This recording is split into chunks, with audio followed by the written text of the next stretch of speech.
Mfumo wa ufalme wa Mungu unatenda kazi sawasawa na hali ya moyo wako kwa Mungu.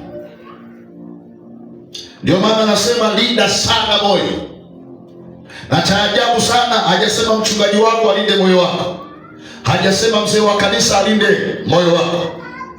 Jukumu amepewa mtu mwenye moyo, anasema linda moyo wako. Wewe ndiwe mchungaji wa moyo wako mwenyewe.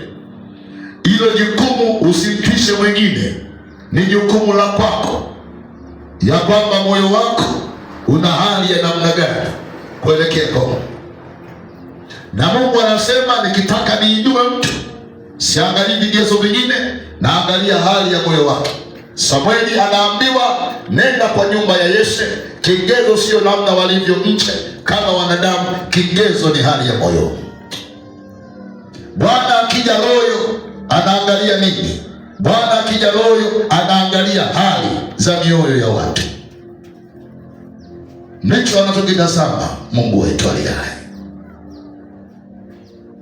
Kwa nini Mungu anakazania lugha yake, anasema linda, linda, linda, linda? Maana yake moyo wako ndio mtaji wa maisha yako. Katika ufalme wa Mungu, hali ya moyo ni kila kitu. Kama unaandika, andika. Usipolinda chanzo cha uzima, usitegemee kupata uzima maishani mwako.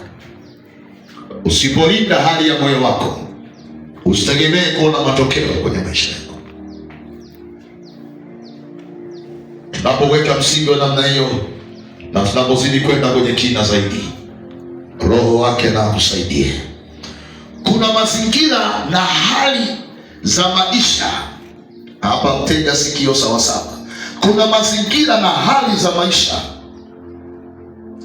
zitakazokuja katika majira kadha wa kadha unayoishi, na haya mazingira na hali yake zinataka ulinzi thabiti wa moyo wako.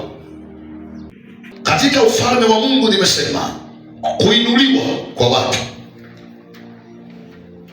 kufanikiwa kwa watu, kutolewa kwenye viwango vya chini kwenda kwenye viwango vya juu, mtu kupewa nguvu uwezeshi ya kimungu, apate mali, azidi, aongezeke. Mtu kupewa neema ya Mungu juu yake, itende kazi kwenye maisha yake. Huwa haitegemei kuomba kwake sana, haitegemei karama alizonazo, utegemea hali ya moyo wake.